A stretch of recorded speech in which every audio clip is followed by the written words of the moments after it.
All right, I'll now continue with the second part of today's briefing. And I'll start with a statement attributable to the spokesperson for the Secretary General on Myanmar. 5 years since the military seized power and arbitrarily detained members of the democratically elected government, the suffering of the people of Myanmar has deepened. The cycle of impunity persists, with widespread violations of international human rights law and international humanitarian law. The Secretary General remains deeply concerned by the rapidly deteriorating situation in Myanmar and serious regional ramifications, including rising transnational crime, mass displacement, nearly 5.2 million people internally and across borders, acute food insecurity, economic volatility, and escalating violence, particularly the ongoing airstrikes by the military hitting civilian populations and infrastructure. The Secretary General strongly condemns all forms of violence and urges all parties to exercise maximum restraint, uphold international human rights law and international humanitarian law, and enable safe, sustained, and unimpeded access for the United Nations and its partners to deliver humanitarian assistance and essential services to all those in need. The Secretary General continues to stand in solidarity with the people of Myanmar and their democratic aspirations for an inclusive, peaceful, and just society, and reiterates the need to ensure the protection of all communities, including the Rohingya. A viable path back to civilian rule must be founded on an immediate cessation of violence and a genuine commitment to inclusive dialogue with the full participation of civil society, including women, youth, ethnic, and minority communities. The Secretary General urges Myanmar stakeholders and international actors to ensure an environment that allows the people of Myanmar to freely and peacefully exercise their political rights, and reiterates his call for the swift release of all those arbitrarily detained, including President Win Myint and State Councilor Aung San Suu Kyi. Regional and international unity and sustained engagement are needed to support a Myanmar-led solution to the crisis that fully addresses the root causes of conflict, ensures accountability, and responds to immediate humanitarian and development needs. The Secretary General's Special Envoy in Myanmar, Julie Bishop, continues to engage with all stakeholders in close cooperation with ASEAN and other regional partners in the search for common ground that can provide a foundation for a durable resolution and sustainable peace in Myanmar. This morning, we issued a statement in which the Secretary General said that he is saddened by the plane crash in northeast Colombia, which happened on the 28th of January, which claimed the lives of 15 people. The Secretary General extended his condolences to the families of the victims, who include a member of Colombia's Congress representing a peace district, a congressional candidate from the same region, and 2 humanitarian workers. He also expressed his solidarity with the people and government of Colombia. Also on Colombia, our colleagues from the Office for the Coordination of Humanitarian Affairs tell us that the humanitarian situation is deteriorating across several regions as clashes between non-state armed groups intensify in the country. Our humanitarian colleagues note that civilians in the states of Cauca, Nariño, Guivaré, Arauca, Choco, and Norte de Santander are increasingly facing killings, kidnappings, and restrictions to their movement. In Catatumbo, near the border with Venezuela, clashes in the first half of this month between non-state armed groups have claimed the lives of more than 60 civilians. Thousands of people have been displaced or confined in their homes, cutting off their access to services and humanitarian assistance. Our humanitarian colleagues are deeply concerned by repeated attacks on medical services in Cauca, Valle de Cauca, and Norte de Santander, which have left communities without essential care. Climate-related emergencies are also increasing humanitarian needs. Heavy rains have triggered landslides and flooding in some states. In rural Buenaventura, in the Pacific region, floods have left more than 15,000 indigenous peoples in need of shelter, clean water, health support, and food. We, along with our humanitarian partners, continue to engage with authorities to support the humanitarian response, improve access to aid, and strengthen preparedness. Even after prioritizing the most severe needs and what can realistically be delivered, the humanitarian response plan remains critically underfunded. Last year, we received just a quarter of the $342 million required. This year, we're asking for $384 million to reach 2.6 million of the 6.9 million people who need aid. Our colleagues in the Office for the Coordination of Humanitarian Affairs tell us that families in Gaza continue to face harsh winter conditions. On Tuesday, another child reportedly died from hypothermia. This is the 11th child who has died this way since the beginning of the winter season, according to the Ministry of Health in Gaza. Since October, the UN and our partners have distributed tens of thousands of tents, providing shelter to over 500,000 people. However, tents provide limited protection, especially during the rainy season. We continue calling for more durable shelter solutions to limit people's dependency on tents. Meanwhile, while prices for most food items are currently 38 to 96% lower than prices in the first week of October 2025, before the ceasefire, most prices remain higher than before the October 2023 escalation. Some items more than 230%. Even with the improved availability of goods since the ceasefire, unemployment in Gaza stands at over 80%, and households lack purchasing power to buy many of these items. This is according to the World Food Programme's latest market monitor on Gaza. In the absence of predictable and affordable access to fuel, more than half the population is still resorting to using waste as fuel for cooking, which exacerbates health and protection risks in addition to environmental hazards. Even with the improvements in food consumption this month, humanitarians stress that the entry of aid and commercial supplies must be sustained and further diversified. To address malnutrition, humanitarians have expanded services through dozens of facilities established since the ceasefire. More than 190 centers are currently distributing infant formula, providing blanket feeding and other critical support to children. In the West Bank, the UN Relief and Works Agency said in a social media post yesterday that in the past few days, electricity and water have been cut off in schools and health centers in East Jerusalem that provide critical services to thousands of people. We reiterate that restrictions on humanitarian operations must be lifted. This includes ending the ongoing ban on UNRWA, which continues to serve communities despite operating under severe constraints. It also includes lifting registration requirements imposed on NGOs. All of our humanitarian partners should be allowed to bring in supplies and operate without hindrance across the Gaza Strip and the West Bank, including East Jerusalem. Peacekeepers of the UN Interim Force in Lebanon continue to discover unexploded ordnance in their areas of operation. Yesterday, a UNIFIL patrol found 4 unexploded ordnance, including a rocket launcher tube, projectile warheads, and an illuminating artillery shell in Sector East. As per usual practice, these were referred to the Lebanese Armed Forces for disposal. In support of the Lebanese Armed Forces, peacekeepers conducted 4-day coordinated activities with Lebanese Army personnel to enhance operational readiness and improve joint operational capabilities, including foot and vehicle patrols, checkpoints, and the use of individual and tactical vehicle equipment. Israel Defense Forces ground and air activities in the mission's area of operations continue. In the past 3 days, UNIFIL peacekeepers observed 18 Israel Defense Forces activities north of the Blue Line, involving hundreds of IDF vehicles and personnel. We reiterate that both parties must fully respect the Blue Line and fulfill their obligations under Security Council Resolution 1701. Turning to Yemen, following the entry by the Houthi de facto authorities yesterday into at least 6 UN offices in Sana'a, all of which are currently unstaffed, and the removal of most telecommunications equipment from these offices, as well as several UN vehicles to an unknown location, Julian Harness, the UN resident and humanitarian coordinator for Yemen, said he regrets that these actions were taken unilaterally and without discussion with the United Nations, thereby eliminating any opportunity to reach mutually acceptable arrangements for the delivery of assistance. The de facto authorities did not inform the UN of the reasons for doing so. Furthermore, the Houthi de facto authorities have not authorized the United Nations Humanitarian Air Service to operate flights to Sana'a for more than 1 month, nor to Marib for more than 4 months, further exacerbating the humanitarian situation, particularly in areas under their control. These restrictions come at a time when, after more than 11 years of conflict, Yemen's economy and public services remain severely strained, leaving 19.5 million people in need of humanitarian assistance and more than 4.8 million internally displaced.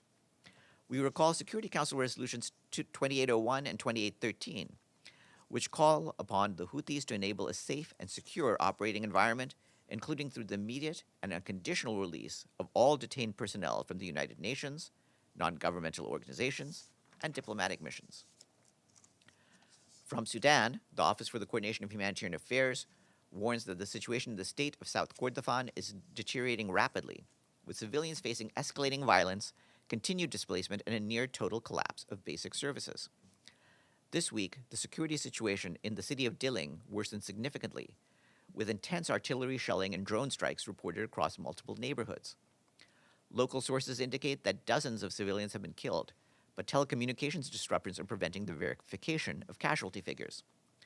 While nearly half of Dilling's population, some 117,000 people, is estimated to have been displaced, many others remain trapped inside the city, cut off from assistance. Basic services are on the brink of collapse. Food is largely unavailable in markets, livelihoods are severely restricted, and most health facilities have exhausted their medical supplies. The situation in the state capital, Kadugli, remains equally alarming, with more than 80% of the population, some 147,000 people, believed to have fled to other parts of South Kordofan and beyond. An OCHA team visiting the locality of Abu Jubayha this week reported that thousands of people are still arriving from the cities of Dilling and Kadugli, with 250 to 300 people arriving daily. Some people reported being on the move for several weeks in search of safety, with deaths occurring along the way. Overall, more than 88,000 people have been displaced across the Kordofan region since late October, as fighting continues to drive civilians from their homes. Our partners continue to operate in Dilling where possible, but severe insecurity, supply shortages, and access constraints are affecting operations. As we have previously noted, an interagency convoy with supplies intended for Dilling and Kadugli remains in El Obeid, in neighboring North Kordofan, and has been unable to proceed due to the security situation. We continue to urge an immediate cessation of attacks on civilians and civilian objects, and call for rapid, safe, unhindered, and sustained humanitarian access to reach people in need. Meanwhile, elsewhere in the country, the International Organization for Migration estimates that between late October and mid-January, more than 127,000 people were displaced from El Fasher, the state capital of North Darfur state, due to heightened insecurity. The majority remain within North Darfur, while others have sought refuge across several states, further straining already overstretched services. With needs rising sharply across several regions, OCHA once again calls on donors to step up urgent support. In 2026, we and our partners require $2.9 billion to reach more than 20 million people in need across Sudan. The UN Refugee Agency today noted that recurrent climate shocks are again driving mass displacement across Mozambique. According to UNHCR, the latest floods have displaced around 392,000 people, adding pressure to a country grappling with conflict in the north, which displaced more than 300,000 people in the last quarter of 2025 alone. UNHCR said that an estimated 100,000 people are now sheltering in around 100 temporary accommodation centers, including schools and public buildings. Overcrowding in these centers is severe, heightening protection risks. With partners, the UN Refugee Agency is supporting the government to provide much-needed assistance, particularly in Gaza province. Mobile protection teams are identifying and addressing the most critical risks among the most exposed. Sunday marks the start of World Interfaith Harmony Week, a time to emphasize that mutual understanding and interreligious dialogue are essential to building a culture of peace. The week was established to promote harmony among all people, regardless of their faith. And last, we would like to say thank you to our friends in Manila, Seoul, Castries, Stockholm, and St. John's for their full payment to the regular budget. The payments from the Philippines, the Republic of Korea, St. Lucia, Sweden, and Antigua and Barbuda bring the number of member states on the honor roll to 36. And with that, I'll take your questions. Yes, Gabriel. Thank you, Farhan. Israel has announced that they will open the Rafah crossing on Sunday, but with limited movement of people only. How is that going to affect the UN scaling up aid into Gaza, the fact you will not be able to get cargo through there? Well, we certainly hope to see Rafah also enabled for the movement of cargo. Reinstating the movement of cargo through the Rafah crossing is critical to increase the volume of humanitarian supplies entering Gaza, and that in turn would expand the scaling up of the humanitarian response. As for those departing, we've made it clear repeatedly that those who choose to leave or return must be able to do so voluntarily and safely. On a separate topic, has the Secretary General sent a letter to member states about the financial state of the organization? Yes, that letter went out to the member states yesterday. And can you characterize what that letter, the point of the letter, and what was the key message in the letter? The key point is to underscore the gravity of the current financial situation that the United Nations faces.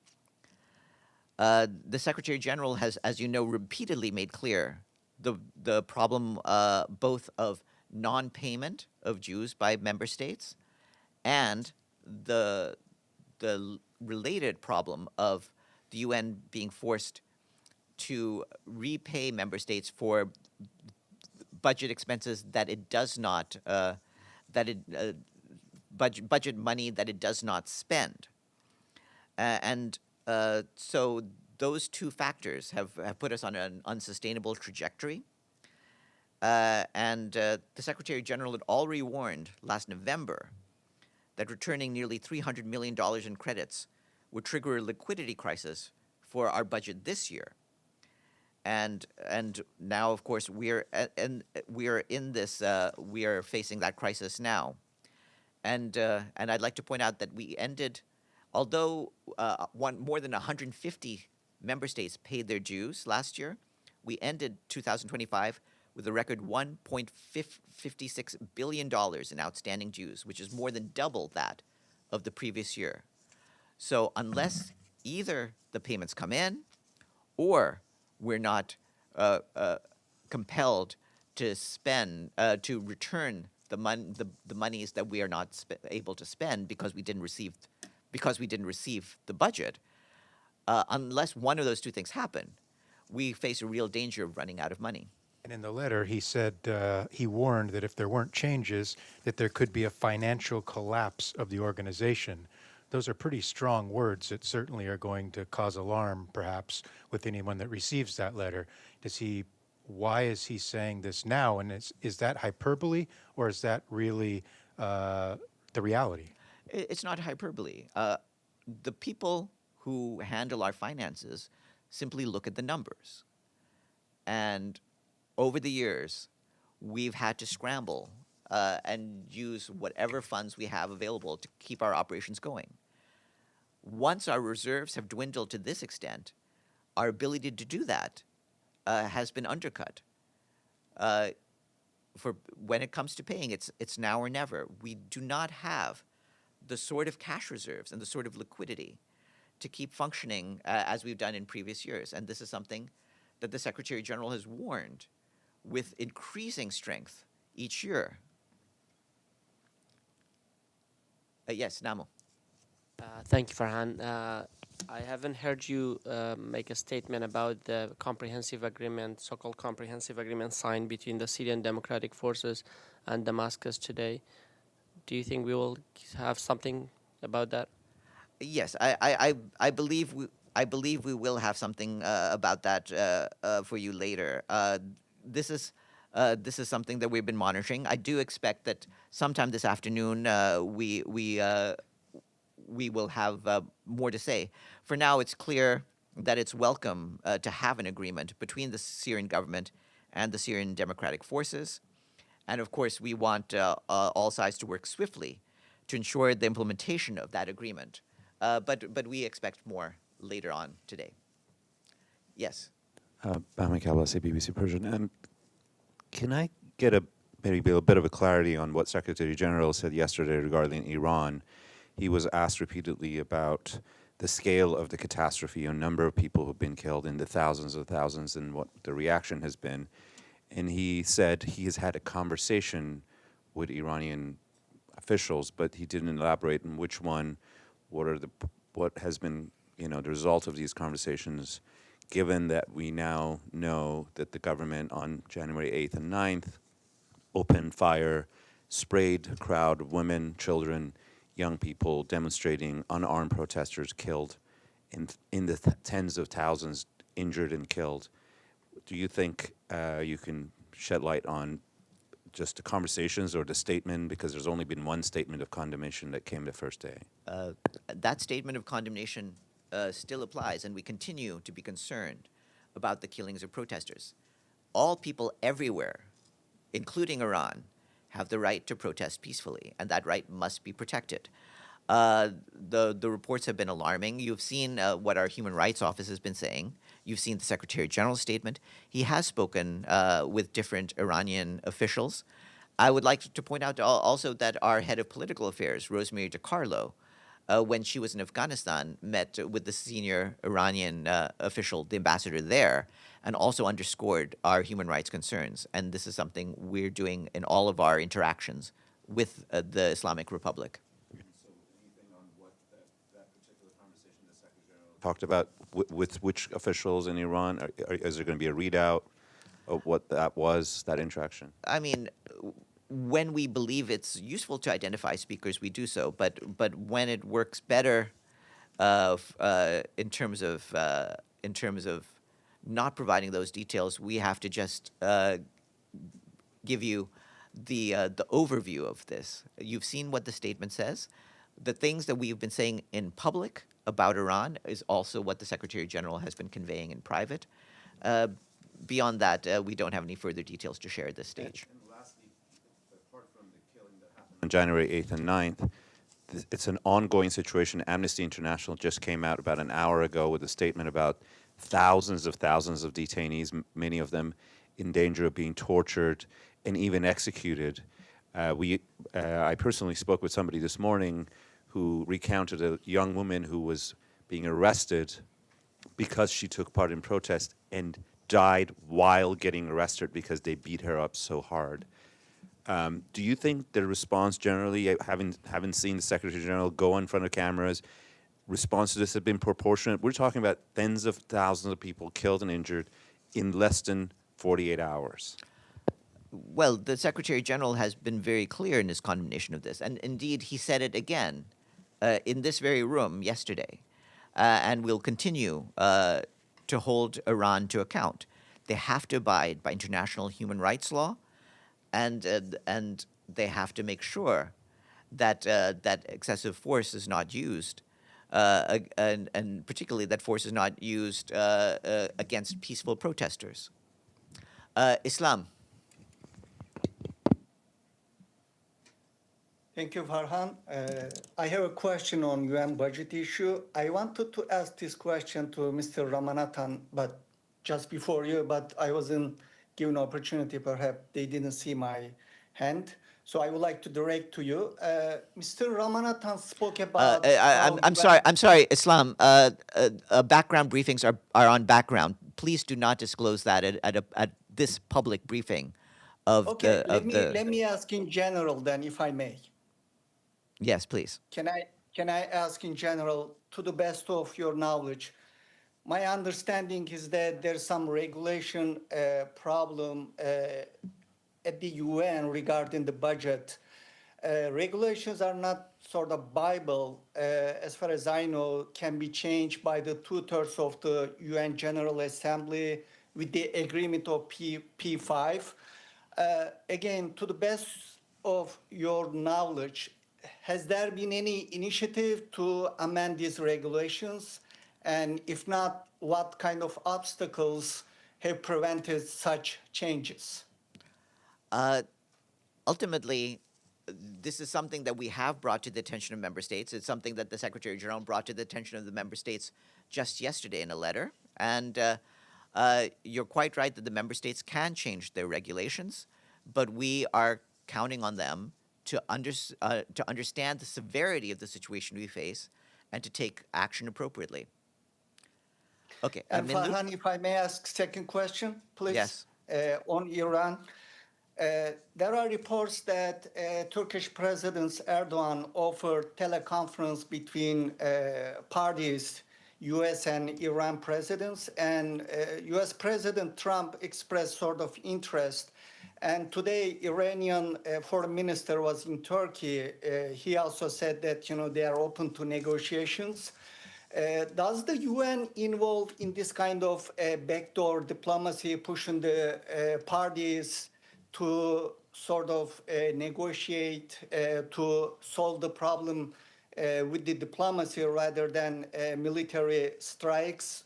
What you can tell us about it? Well, what I can tell you is that we always encourage uh, negotiations and diplomacy as the way to deal with Iran's issues, including issues regarding its nuclear program and its human rights record. We've said that many times, and we will continue to uphold all efforts to have a diplomatic solution to the crisis. Yes, Minlu. A following question on Iran. How does the United Nations view the reported deployment of additional military forces by the United States to Iran? We are concerned about any signs of an escalation in the region. We made clear repeatedly that any further escalation would be harmful to the region as a whole, and we want to make sure, as I just told your colleague Islam, that the parties seize any opportunities for a diplomatic solution to this. Have a good weekend, everyone.